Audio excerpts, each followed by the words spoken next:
Hey, Tressa, what is your name? What do you do? And what is the problem? Steve, hello. I'm Tressa Bundren. I'm a professional keynote speaker and consultant in leadership and connected culture. So my problem right now is that as I expand my reach, I do not understand how to build a cohesive, amazing, thriving community. And I've watched you do that. And I got sucked into your community. I didn't even want to, and ended up sending you money and signing up for everything, and will continue to do so. And I want to understand what the secret is. Do you know, on that note, and I think I mentioned it to you on a voicemail the other day, I remember you coming up to me going, look, I'm going to buy this and I'll stay with you until I'm bored. And what was that, like 2 and something years ago or 2 years ago? So I'm not boring yet. So, bit close.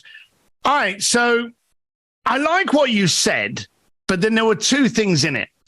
A lot of people want to build a community, and the way they gauge that is by the numbers. And I know a lot of groups that have communities where there's 10,000 people in it and no conversations. Okay, so when asking yourself what it is you want, ask yourself why you want it.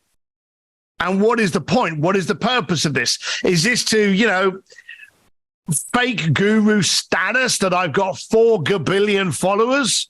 Or is it that I've got 10 people and I want to have a conversation with each one of those? So what's the point of a community?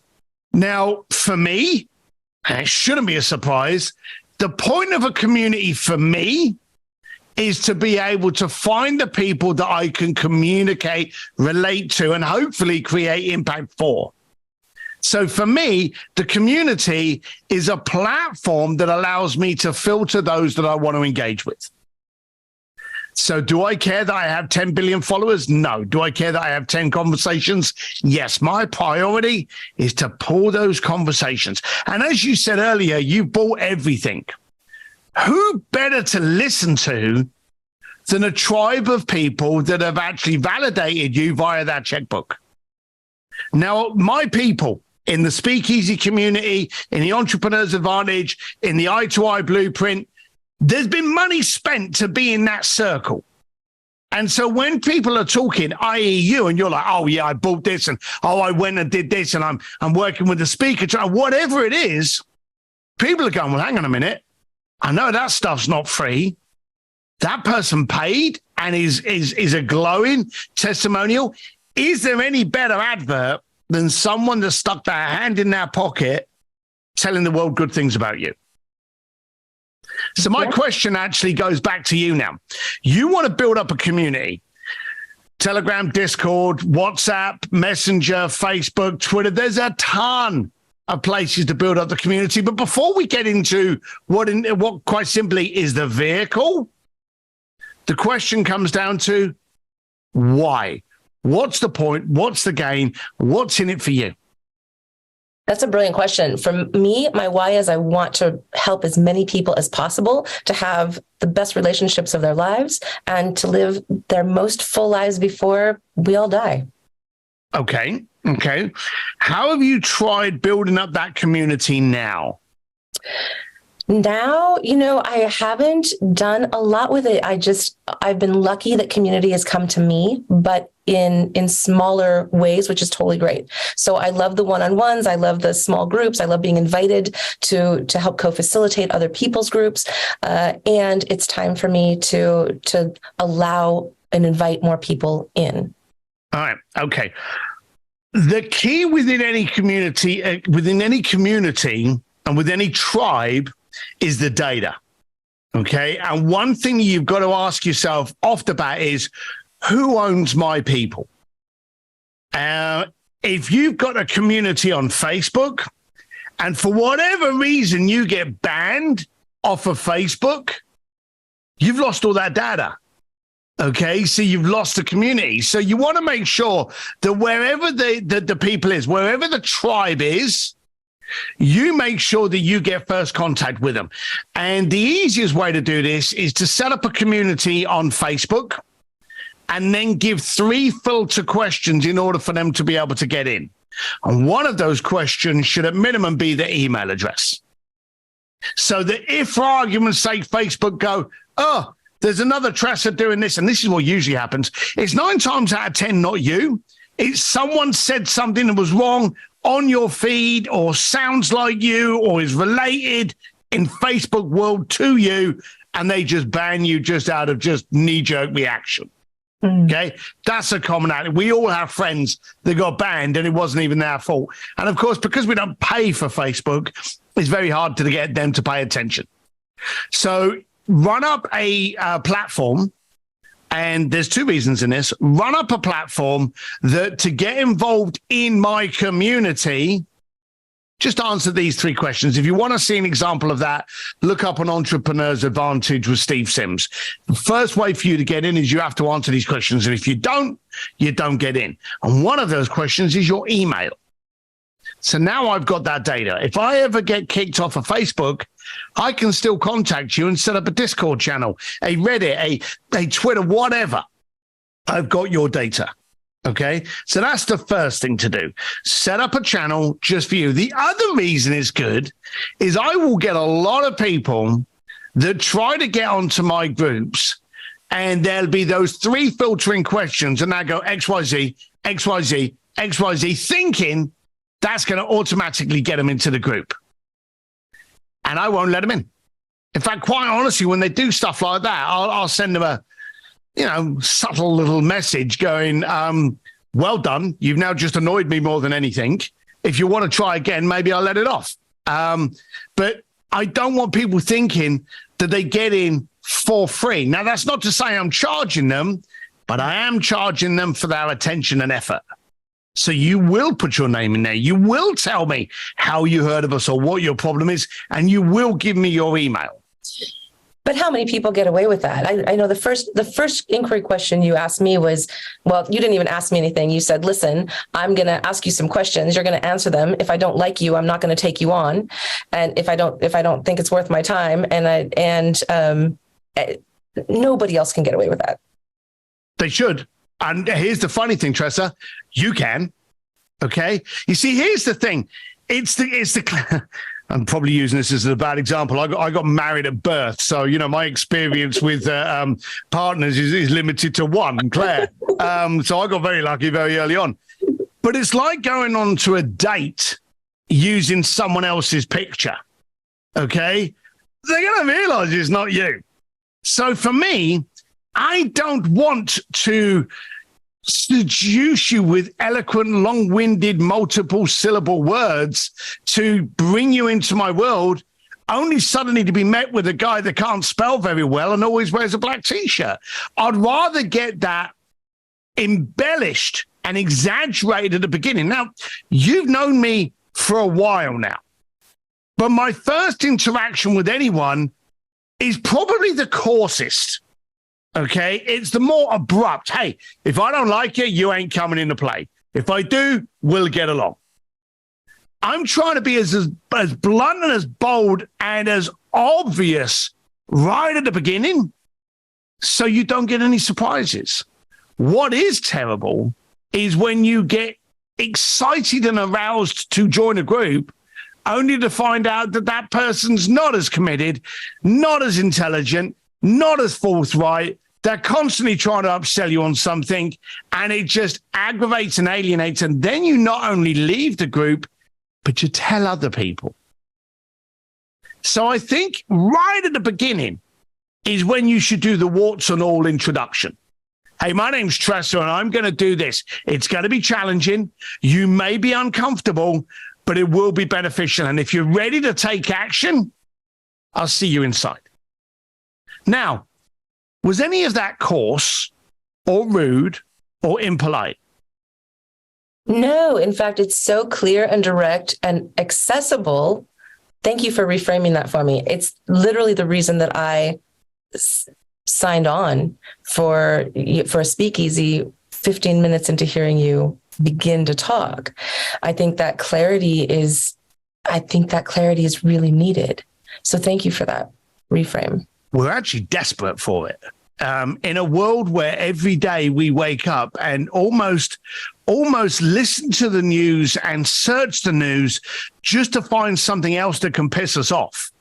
We're actually searching for, what's going on with Trump? What's going on with the election? What's going on with the recession? Oh, my God, crypto, NFT. There's so much going on at the moment. Here's a funny thing that I do, and it may be a good little trick for you. I listen to a radio station, I think it's called RTL 5, and it's the Italian Rome radio station. Okay? Now, I listen to it because 90% of all Italian music, funny enough, is American and British, okay? English language music, and a little bit of the Italian, but I can't understand any of the news reports. I can't understand any of the weather. So it's almost like Spotify as well, putting those kind of things on. But I remember a friend of mine, Peter Diamandis, he said to me, in order to be my best person in the day, I don't listen to the news until potentially and maybe at 5 o'clock at night. He said, because we wake up in the morning and we can conquer anything. We put the coffee on, we put the news on, and then listen to 2 hours of why the world is depressed. And then at the end of that 2 hours, there may be a 60-second segment about how they managed to sew a dog's leg back on now, and now he's got 4 legs again. And that's supposed to make us happy, but you've depressed us for the other hour and 59 minutes. And then I've got to spend my life trying to get back to an even keel before I start becoming positive again. That's the normal of a person's day. So if we can hit people with clarity, and if we can make it easy for you to go, I like this person, I don't like this person. That's what you're striving to do. I think with your personality, what I said as your intro for your group, and you can put that group, there's a little caveat. I think Facebook won't allow you to mandatory require all 3 questions answered. So I always go, name, how did you hear about us, or what are you trying to learn? Email. Now, I will get some people that put the name and answer the other bit, and they won't give me the email. Fair enough. You abided by the rules that I set. 2 out of 3 has to be answered. I will say 90% put their email as one because they're already in a flow of answering the questions and they just automatically answer the last one. You can set that up on so many different platforms, but I think before people start coming to you, they've got to be attracted to you. And in order for them to be attracted to you, they've got to know you and understand you. And you've got to be able to stand up with that clarity to go, hey, I'm going to make you work to be a better person. If you don't want to do that work, I suggest you don't join the community. And you can be that personality. It doesn't have to be rude, but you do need that clarity. I love that. And that decreases the amount of, like, I'm going to say coddling, for lack of a better word, and makes it easier, more clear, more efficient so that we have more time to dedicate to the community as a whole. There you go. When you build a community, you now have a full-time job. It is your obligation. If these people have come from their world into yours, you're now obligated to help them. And that doesn't mean, hey, buy my T-shirt and my hair products. Maybe I should start doing hair products. I don't know. That'd be funny, wouldn't it? Steve Sims hair products. Bald is beautiful. But you've now got the obligation. And as you just recognize, which is why you're so beautiful, you want to help them. You're demanding it of yourself. But the trouble is when you offer a really, really easy way for people to get in front of you, i.e. free, no hurdles, no filters, you end up with a ton of looky-loos. Now, I remember I had a friend of mine that wanted to build up a community. And I said to him, okay, I want to do more speaking. I want to do more coaching. Okay, great. Expose that. Show that. You'll have a few people and then a few people and a few more people. Because for many years I remember when I got my book deal for my first book, Bluefishing, and I'm not kidding you here, I think I had about 12 people following me on Instagram. And I think probably 11 of those were lost and just got confused as to who I was. And for many years, I was falling around about 1,500. And then it suddenly started escalating and escalating. So it's the classic snowball situation, up the hill to get the down the hill situation.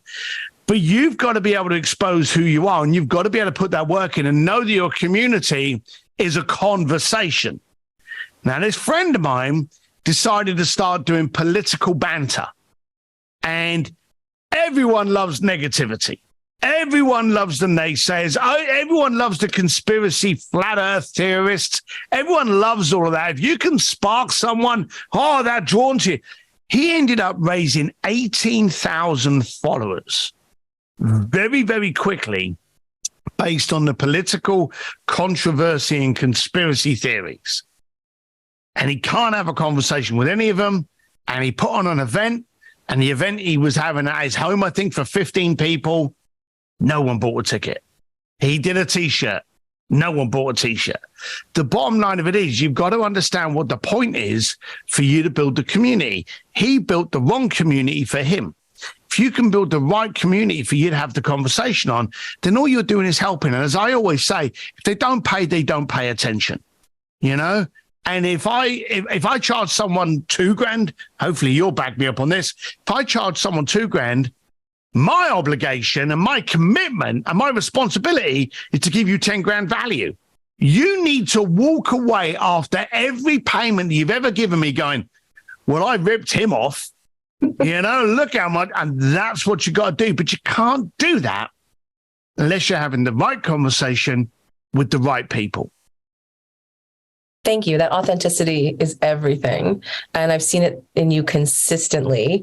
And just bringing that to the table, I sometimes worry that that's not enough. Like, all I do is fix relationships in business and in love. So that's all I'm qualified to talk about. And what would you say that what are you qualified to talk about? Wow. So for a start, I think little Tressa needs a little slap, because that is probably the stupidest thing I've heard anyone ever say. All I do is repair relationships and love and business.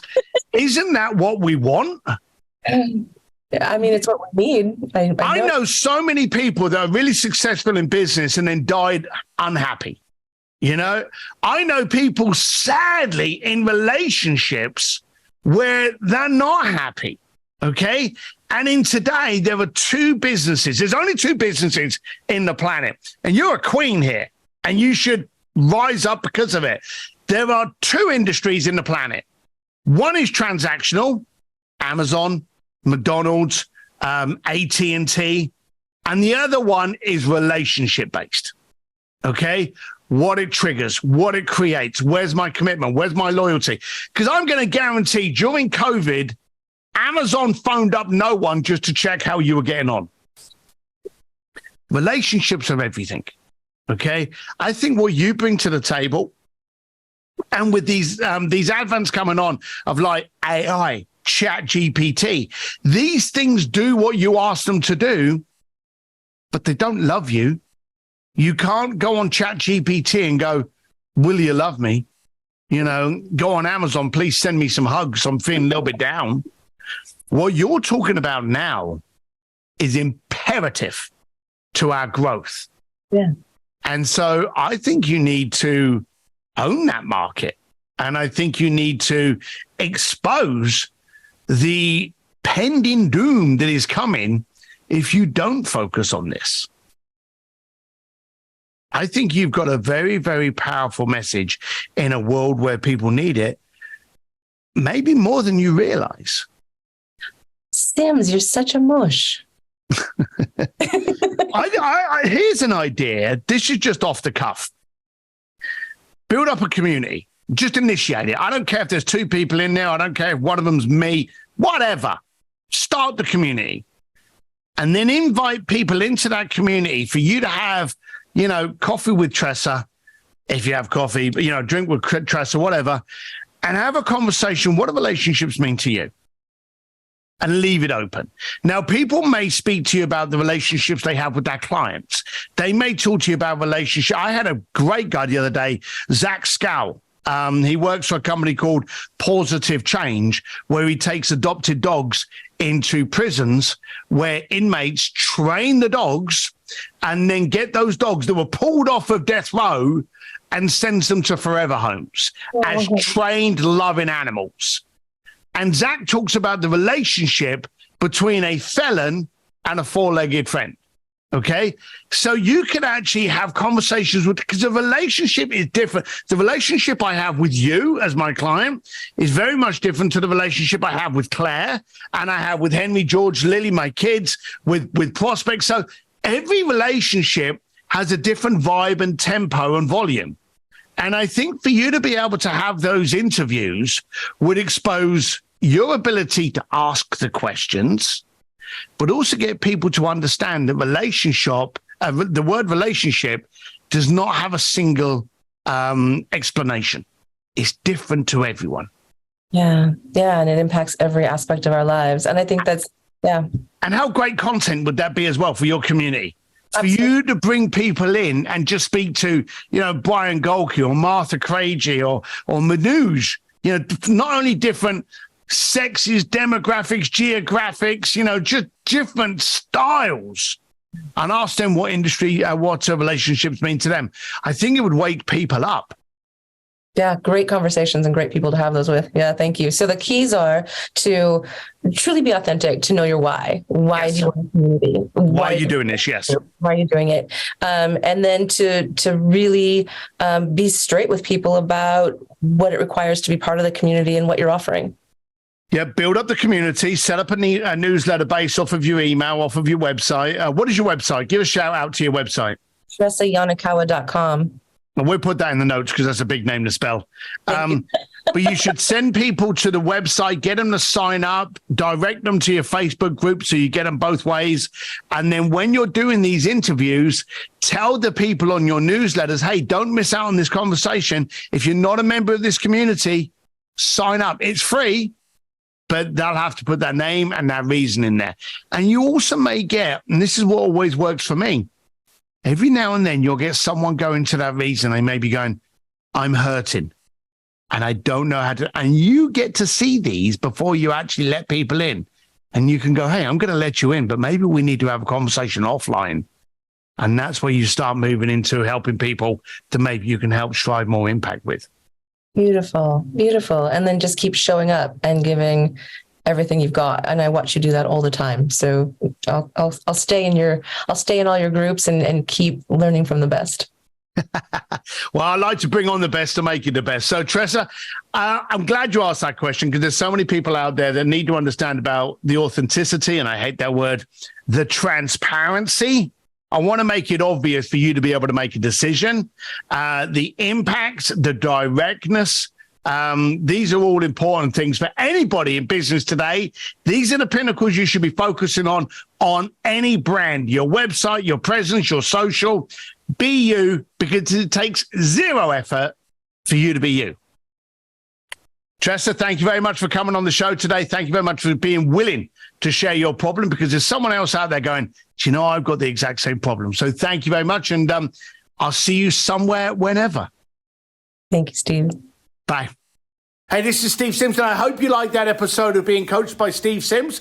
Subscribe over here, watch some other cool videos over here, or for your chance to be coached by me for the YouTube series, join here at simsdistillery.com.